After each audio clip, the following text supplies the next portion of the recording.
இன்னைக்கு நிலையரோமால தமிழகத்தோட பாரம்பரியமான ட்ரெடிஷ்னலான ஒரு ரெசிபி தான் பார்க்க போறோம். பனை ஓலை கொழுக்கட்டை. இந்த பனை ஓலை கொழுக்கட்டை திருநெல்வேலி, தூத்துக்குடி மாவட்டங்களில் உள்ள ஊர்களில் திரு கார்த்திகை அன்னைக்கு கண்டிப்பா எல்லார் வீட்லயும் வைப்பாங்க. அவ்வளவு டேஸ்டாவும் மனமாவும் இருக்கும். இந்த பனை ஓலை கொழுக்கட்டை பற்றி தெரியாதவங்க, இந்த வீடியோ பாக்குறவங்க கண்டிப்பா பனை ஓலை கிடைச்சது அப்படின்னா இந்த சதுர்த்திக்கு இதை ட்ரை பண்ணி பாருங்க. ஒரு தடவை நீங்க ட்ரை பண்ணி சாப்பிட்டு பார்த்தீங்க அப்படின்னா கண்டிப்பா இந்த கொழுக்கட்டை விடவே மாட்டீங்க. இனிமேல் ஃபுல்லா இந்த கொழுக்கட்டை தான் வைப்பீங்க. அவ்வளவு இன்ட்ரெஸ்டிங்கா இருக்கும், டேஸ்டா இருக்கும். வீடியோவை முதல்ல இருந்து கடைசி வரைக்கும் பாருங்க. வீடியோக்குள்ள பழமையை திரும்பி பார்க்கக்கூடிய இன்ட்ரெஸ்டிங்கான சில மெசேஜும் இருக்கு. இப்போ வாங்க வீடியோக்குள்ள போலாம். இது வரைக்கும் நெல்லை அரோமாவை சப்ஸ்கிரைப் பண்ணாதவங்க கீழே இருக்கிற ரெட் கலர் பட்டனை பிரஸ் பண்ணி சப்ஸ்கிரைப் பண்ணிக்கோங்க. அப்படியே அது பக்கத்துல இருக்க பெல் ஐக்கானையும் கிளிக் பண்ணிக்கோங்க. நான் எப்ப வீடியோ போட்டாலும் உடனுக்குடனே உங்களுக்கு வந்து சேரும். இந்த கொழுக்கட்டை செய்யறதுக்கு நான் இன்னைக்கு எடுத்திருக்கிறது தவிட்டு பச்சரிசி. எங்க ஊர் சைடுல இது வந்து தவிட்டு பச்சரிசி அப்படின்னு சொல்லுவோம். ஆனா மத்த இடங்கள்ல எப்படி சொல்றாங்கன்னு எனக்கு தெரியல. இந்த தவிட்டு பச்சரிசியில வெள்ளை பச்சரிசி, சம்பா பச்சரிசியில இல்லாத சத்து வந்து நார் சத்து இந்த பச்சரிசியில ரொம்ப அதிகம். விட்டமின் இ வந்து இந்த பச்சரிசியில அதிகமா இருக்கு. அதனால இந்த பச்சரிசியை நீங்க வாங்கிக்கோங்க. இது வந்து விலை ஒன்றும் அதிகம் இல்லை, அதே விலை தான் வரும். அதனால கண்டிப்பா இந்த அரிசியை வாங்கி செஞ்சு பாருங்க. அதுதான் டேஸ்டும் வாசனையும் ரொம்ப அதிகமா இருக்கும். இப்போ இந்த பச்சரிசியை 2 மணி நேரம் தண்ணியில நல்லா கழுவிட்டு ஊற போட்டுக்கோங்க. ஊற போட்ட பச்சரிசியை 2 மணி நேரம் கழிச்சு நல்லா தண்ணியை வடிகட்டிட்டு இப்படி ஒரு டவலை வந்து டேபிள் மேல விரிச்சு அந்த ஃபேனுக்கு அடியில ஒரு 10 நிமிஷம் உலர்த்தினா போதும். 10 நிமிஷம் போல நல்லா உலர்த்தி எடுத்துக்கோங்க. 10 நிமிஷம் உலர்த்தினதுக்கு அப்புறமா இந்த பச்சரிசியை மிஷின்ல கொடுத்து நல்லா அரைச்சி எடுத்துட்டு வந்துருங்க. இந்த பச்சரிசி வந்து ரொம்ப நைஸா கொழுக்கட்டைக்கு இருக்கணும் அப்படின்னு அவசியம் இல்லை. பச்சரிசி மாவு லைட்டா நைஸ் ரவை பருவத்துக்கு அரைச்சி எடுத்துக்கோங்க. இந்த பச்சரிசி மாவை அடுப்பை ஆன் பண்ணி அடுப்பு மேல கடாய் வச்சு வெறும் சட்டியில வறுத்து எடுத்துக்கோங்க. ரொம்ப செவக்க வறுத்து எடுக்கணும் அப்படின்னு அவசியம் இல்லை. நல்லா அந்த மாவு சூடேறினா போதும். கொஞ்சம் அந்த மாவுல உள்ள ஈரப்பதெல்லாம் போகிற வரைக்கும் நல்லா வறுத்து எடுத்துக்கோங்க. இன்னைக்கு கொழுக்கட்டைக்கு எடுத்துருக்குது நனைய போட்டது வந்து 1 கிலோ அரிசி. 1 கிலோ அரிசி தான் நனைய போட்டு பிரிச்சு மாவாக்கி வச்சிருக்கேன். 1 கிலோ அரிசிக்குள்ள மெஷர்மெண்ட் தான் அந்த கொழுக்கட்டை ஃபுல்லாமே நான் சொல்றேன். அதனால கவனமா பாத்துக்கோங்க. இப்போ வந்து ஒரு 6-7 நிமிஷத்துக்கு அப்புறமா மிதமான தீயில வச்சு இந்த அரிசி மாவை நல்லா வறுத்ததுக்கு அப்புறமா ஸ்டவ் ஆஃப் பண்ணிட்டு இதை வந்து ஒரு பெரிய ட்ரே, அதாவது தாம்பரம்னு சொல்லுவாங்க, அந்த மாதிரி ஒரு விரிஞ்ச ட்ரேல வந்து கொட்டிக்கலாம். அப்பதான் நமக்கு பிசைறதுக்கு வசதியா இருக்கும். அதுக்காக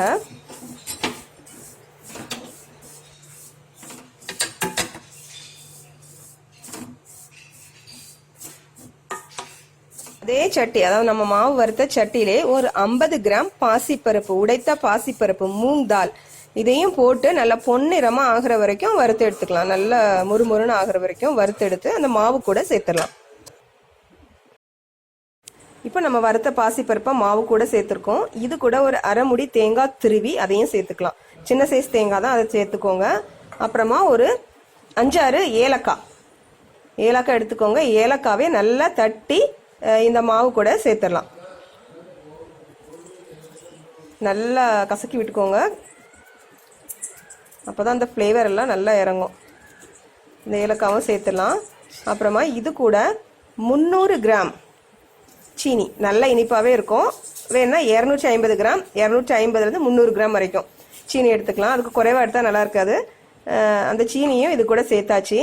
அப்புறமா சீனி சேர்த்துருக்கிறதுனால நம்ம கொஞ்சமாக உப்பு சேர்த்துடலாம். உப்பு சேர்த்தா தான் அந்த டேஸ்ட் வந்து நல்லா தூக்கி கொடுக்கும். உப்பும் சேர்த்துட்டு இதெல்லாம் நல்லா முதல்ல மிக்ஸ் பண்ணி விட்டுடலாம்.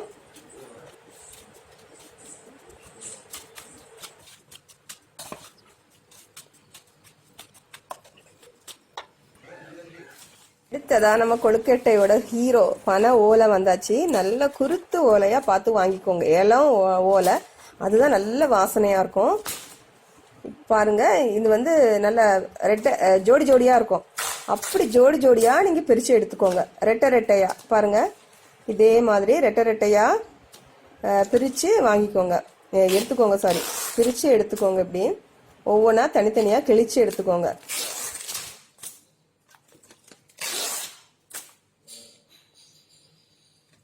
தனித்தனியா கிழிச்சு எடுத்த அந்த ஓலை எடுத்துக்கோங்க. நல்லா கவனிச்சுக்கோங்க, தனியா வெட்டிடாதீங்க, 2ஆ இருக்கும். அதில் வந்து கீழே உள்ள அந்த டிப்பை வெட்டி போட்டுருங்க. வெட்டி போட்டுட்டு கொஞ்சமாக நீளத்துக்கு இதே மாதிரி சிசர் வச்சு கட் பண்ணிக்கோங்க. சிசர் வச்சு கட் பண்ணால் உங்களுக்கு ஈஸியாக இருக்கும். இல்லாட்டி அருவாமனை வச்சு கட் பண்ணுவாங்க. சிசர் வச்சு கட் பண்ணிக்கோங்க. பாருங்கள், இப்படி ரெட்டை பிரிவாக இருக்கணும். ஒத்த ஓலையாக கட் பண்ணிடக்கூடாது. இப்படி ரெண்டாக இருக்கதை, ரெட்டை பிரிவாக இருக்கதை இதே மாதிரி கட் பண்ணிக்கோங்க. ஒரு ஓலையில் மூணு தடவை இப்படி கட் பண்ணிக்கலாம். பாருங்க, இதே மாதிரி கட் பண்ணிக்கோங்க. இப்படியே கட் பண்ணி வச்சுக்கோங்க. ஏன்னா ஒன்றில் வந்து நம்ம மாவு வைக்கணும், இன்னொரு ஓலையை வந்து நம்ம மூடணும் மாவை. இது பாருங்க, இதே மாதிரி ஒன்றில் கொழுக்கட்டை மாவை வச்சுட்டு ஒரு ஓலை வச்சு மூடணும். அதுக்கு தகுந்தா போல் நீங்கள் கட் பண்ணி எடுத்துக்கோங்க. ஒரு ஓலையில் இந்த நல்ல பெரிய ஓலையில் 3 தடவை கட் பண்ணலாம்.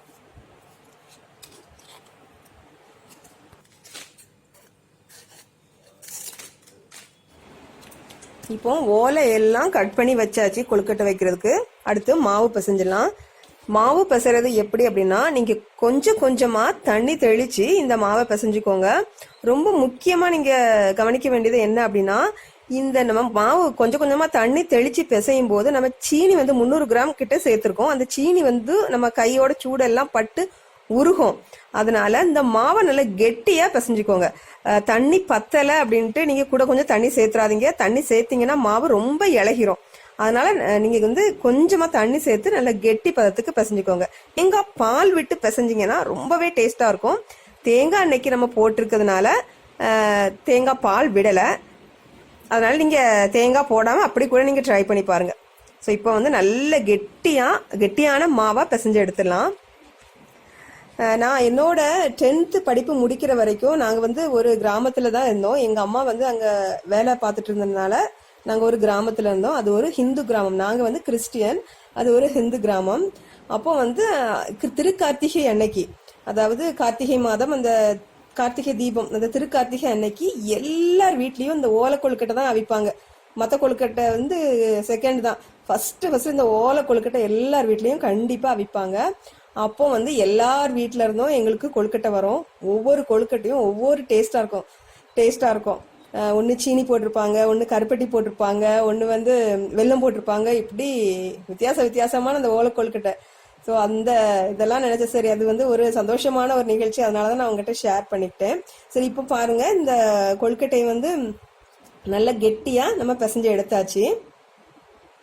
இப்போ தண்ணி மட்டும் அதிகமாக விட்டுறாதுங்க. நம்ம கெட்டியாக பிசைஞ்சு வச்சதுக்கு அப்புறமா வேற நீர் விட ஆரம்பிச்சிடும். அது வந்து ஓலையில வைக்கிறதுக்கு நமக்கு கஷ்டமா இருக்கும். இப்போ நம்ம ஓலையில அந்த கொழுக்கட்டை மாவை வச்சிடலாம். ஸோ ஒரு ஓலையை எடுத்து நல்லா விரிச்சு விட்டுட்டு கொழுக்கட்டை மாவை உள்ள வச்சுக்கோங்க. உள்ள வச்சுட்டு நான் செய்யற மாதிரியே செஞ்சுக்கோங்க. அப்பதான் அந்த கொழுக்கட்டை வந்து நல்ல மெல்லிசா தகடு மாதிரி வரும். கொஞ்சம் கெட்டியா இருந்துச்சு அப்படின்னா நல்லா இருக்காது. நல்ல மெல்லிசா அப்படி தகடு மாதிரி இலக்கு போல இருந்தாதான் அந்த கொழுக்கட்டை சாப்பிட்றதுக்கு நல்லா இருக்கும். அதனால இதே மாதிரி அமைக்கி விட்டு எக்ஸ்ட்ரா வர்ற மாவெல்லாம் எடுத்துக்கோங்க. அப்புறமா கொஞ்சம் மேலையும் கீழையும் கொஞ்சம் கேப் விட்டு மாவு வச்சுக்கோங்க. ஏன்னா அது ஓடி அவியும் அப்படின்னு சொல்லுவாங்க. ஸோ சீனி எல்லாம் சேர்த்துக்கிறதுனால அவிக்கும் போது சீனி இலகி வரும். அந்த மாவு வந்து கொஞ்சம் மேலே கீழே வெளியே வந்துடும். அதனால கொஞ்சம் மேலேயும் கீழே கொஞ்சமா இடம் விட்டுக்கோங்க. பாருங்க இந்த கொழுக்கட்டை மாவு எப்படி இருக்குன்னு. இது ஒட்டும். இப்போ நம்ம அவிச்சு வரும்போது ஒட்டாது. அப்படி வந்து கொஞ்சம் நல்ல தகடு மாதிரி வச்சுக்கோங்க. அப்பதான் வந்து நல்லா இருக்கும் சாப்பிட்றதுக்கு. இதே மாதிரி எல்லா எல்லா ஓலையிலையும் மாவு வச்சிடலாம். அப்போ வந்து அதாவது நான் 10th படிக்க அந்த பீரியட்ல அப்போ எப்படின்னா, அந்த கிராமத்துல இந்த திருக்கார்த்திகை அன்னைக்கு சொக்கப்பனை அப்படின்னு கொளுத்துவாங்க. அதாவது பனை மரத்தை கொண்டு வந்து அதை சுத்தி காஞ்ச பனை ஓலைகளை கெட்டி வச்சுட்டு ஒரு டைம் வச்சிருப்பாங்கன்னு நினைக்கிறேன். அந்த நைட்டு தான், அது நைட்டு அந்த ஓலையை கொளுத்தி விட்டுருவாங்க. ஒரு வெட்ட வெளியில அந்த ஓலையை கொளுத்தி விட்டுருவாங்க. அப்படி குபுன்னு எரியும். அப்ப நாங்கெல்லாம் வந்து ஸ்கூல் படிச்சோம். அப்ப என்ன பண்ணுவோம் அப்படின்னா, இங்க கையிலலாம் உப்பு வச்சுக்கிட்டு கல்லுப்பை வச்சுட்டு அந்த அந்த எரிதல தூக்கி போடுவாங்க. படன்னு வெடிக்கும். ஸோ அது வந்து நல்லா இருக்கும். எனக்கு சொல்லணும் அப்படின்னு தோணுச்சு, நான் உங்ககிட்ட ஷேர் பண்றேன். இந்த அனுபவம், இந்த வீடியோ பாக்குறதுல யாருக்கெல்லாம் இந்த அனுபவம் இருக்கும் மறக்காம கீழே ஒரு லைக் பண்ணிருங்க. இப்போ வந்து எல்லா கொழுக்கட்டையும் இப்படி வச்சிடலாம்.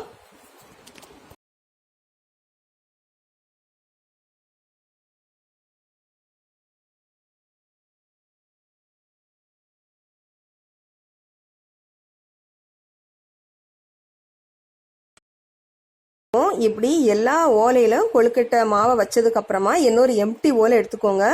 அந்த ஓலையை இந்த மாவு வச்ச ஓலையை உள்ளே வச்சு இந்த ஓலை வந்து வெளியே நல்லா கவர் ஆகிற மாதிரி வச்சுக்கோங்க. வச்சுட்டு இது வந்து மீதி அந்த நம்ம வெட்டிட்டு போட்ட ஓலையில் உள்ள மீதி இதில் கொஞ்சமாக ஒரு நூல் மாதிரி கிழிச்சு எடுத்துக்கோங்க. கிழிச்சு எடுத்துட்டு இப்போ நம்ம கொழுக்கட்டை வச்ச அந்த 2 ஓலை அதை சுற்றி நல்லா சுற்றிட்டு சொருகி விட்டுக்கோங்க. ரொம்ப அப்படி டைட்டாக கட்டணும் அப்படின்னு அவசியம் இல்லை. லைட்டாக சுற்றிட்டு உள்ளே சொருவி விட்டுக்கோங்க. நம்ம அவிக்கிற டைமுக்கு மட்டும்தான், அதனால் அப்படி சொருவி விட்டுக்கோங்க. அதே மாதிரி கீழையும் இதே மாதிரி கட்டி சொருவி விட்டுக்கோங்க. இப்படி எல்லா நம்ம கொழுக்கட்டை வச்சிருந்த எல்லா ஓலையும் ஒரு எம்டி ஓலை எடுத்து மாட்டி இப்படி கட்டி வச்சிடலாம். ஏன்னா இப்படி வச்சாதான் வெளியே வராது, அவிக்கும் போது வச்சுக்கோங்க. அப்புறமா நாங்கள்லாம் சின்னதெல்லாம் இருக்கும்போது எங்கள் குடும்பம், எனக்கு ஒரு தம்பி, நானும் எங்கள் தம்பி தான் எங்கள் வீட்டில், எங்கள் அம்மா அப்பா நான் தம்பி 4 பேர் சுற்றி இருந்து அந்த கொழுக்கட்டை மாவை வச்சுட்டு நாங்கள்லாம் இப்படி மாவு வச்சு கொடுப்போம் ஓலையில். மாவெல்லாம் ஓலைக்குள்ளே வச்சு இதை கட்டி வச்சாச்சு, எல்லாம் ரெடியாக இருக்குது. நான் 1 கிலோ பச்சரிசி வந்து நனை போட்டு நான் இந்த கொழுக்கட்டை மாவு ப்ரிப்பேர் பண்ணேன். இதுலேருந்து எனக்கு கிட்டத்தட்ட 33 கொழுக்கட்டை வந்துச்சு. நீங்கள் மாவு வைக்கிற சைஸை பொறுத்து உங்களுக்கு கொழுக்கட்டை வரும். சரி, இப்போ இதை அவிக்கிறதுக்கு ஒரு பானை எடுத்துக்கலாம். ஒரு பானை எடுத்துட்டு இந்த பானையில் தண்ணி விட்டுருக்க, கீழே தண்ணி அதிகமாக விட வேண்டாம். இப்போ இந்த பானையில் தண்ணி விட்டதுக்கு அப்புறமா மிச்சம் இருக்கிற அந்த ஓலைகள் இதை வந்து அடியில் போட்டுடலாம். இதை வந்து ஒரு ஸ்டாண்ட் மாதிரி இங்கே போட்டுக்கோங்க. நல்லா வாசனையாக இருக்கும். தண்ணி வந்து கம்மியாக வச்சுக்கோங்க, நிறைய வைக்காதீங்க, வேற அப்புறம் பொங்கி பொங்கி வர. இதுக்கு மேலே தான் நம்ம வந்து ஓலை அந்த கொழுக்கட்டையை வைக்க போகிறோம். இந்த ஓலைகளை உள்ளே போட்டுடலாம். அப்படியே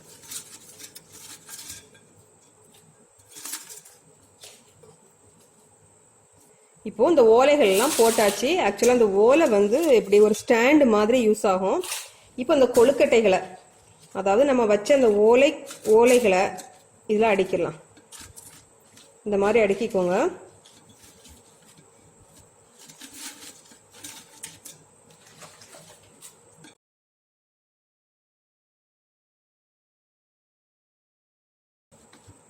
இப்போ பாருங்க, இந்த பானையில் அந்த ஓலை, அந்த மாவு வச்ச அந்த ஓலைகள்லாம் வச்சு அடுக்கியாச்சு கொழுக்கட்டையை.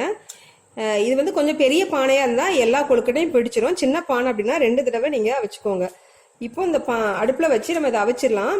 இதை வந்து மேலே மூடி வைக்கிறோம். ஃப்ளாட்டான தட்டை வச்சு மூட முடியாது, அதனால இன்னொரு பானையோ அப்படி இல்லைன்னா ஏதாவது மூடி, நான் வந்து தூக்குவாளியில் உள்ள ஒரு மூடி எடுத்திருக்கேன். இந்த மூடியை இப்படி மூடிடலாம். ஸோ ஆவி எதுவும் வெளியே போகாதவாறு இப்படி மூடிக்கோங்க. அப்படி இல்லைன்னா இன்னொரு பானையை கூட நீங்கள் மேலே கவுத்தி வச்சு மூடிக்கலாம். சரி, இப்போ தான் அடுப்பில் வச்சுட்டு வந்துடலாம். ஒரு 20லேருந்து 25 நிமிஷம் வேகட்டும். இப்போ பாருங்க, இந்த பானையை வந்து நான் அடுப்பில் வச்சிருக்கேன். கொழுக்கட்டை பானையை வெந்துட்டு இருக்கு. கரெக்டாக 20லேருந்து 25 நிமிஷம் வச்சுக்கோங்க. பாருங்க, 20 நிமிஷம் ஆயிட்டு கொழுக்கட்டை வந்து நல்லா வெந்துட்டு. இப்போ நான் ஸ்டவ் ஆஃப் பண்ணிடுறேன். ஆஃப் பண்ணிட்டு இந்த கொழுக்கட்டை நல்லா சூடா இருக்கும். கொஞ்சம் ஆறுனதுக்கு அப்புறமா நான் உங்களுக்கு கொழுக்கட்டையெல்லாம் எடுத்து இந்த ட்ரேல வச்சுட்டேன். இன்னும் சூடா தான் இருக்கு. நல்ல அந்த ஓலை வாசம், அந்த நல்ல பனை ஓலை வாசம் சேர்ந்து கொழுக்கட்டையும் சேர்ந்து ரொம்ப நல்ல சூப்பரான ஒரு வாசனை. இந்த கொழுக்கட்டையை சாப்பிட்டு அனுபவிச்சவங்களுக்கு தான் தெரியும் அந்த வாசனையும் டேஸ்டும். பாருங்க, இப்படி வந்து நல்ல தகடு மாதிரி இலக்கு போல இருக்கணும். அப்பதான் இந்த கொழுக்கட்டை வந்து நல்ல டேஸ்டா இருக்கும் சாப்பிட்றதுக்கு. ஸோ இந்த அனுபவம் இல்லாதவங்க, இந்த வீடியோ பார்க்குறவங்க கண்டிப்பா இது மாதிரி ட்ரை பண்ணி பாருங்க. அப்புறமா இந்த கொழுக்கட்டைய நீங்க இந்த ஓலையிலே வச்சீங்க அப்படின்னா ஊசி போயிடும். அதாவது ஒரு நாள் நல்லா இருக்கும், அதுக்கு அடுத்த நாள் பாத்தீங்கன்னா அது ஊசிரும்.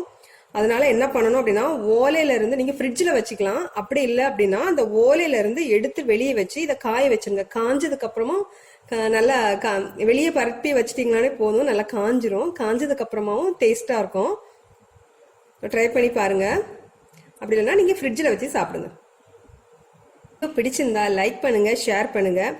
மறக்காம நெல்லை அரோமாவுக்கு சப்ஸ்கிரைப் பண்ணுங்க. தேங்க்யூ.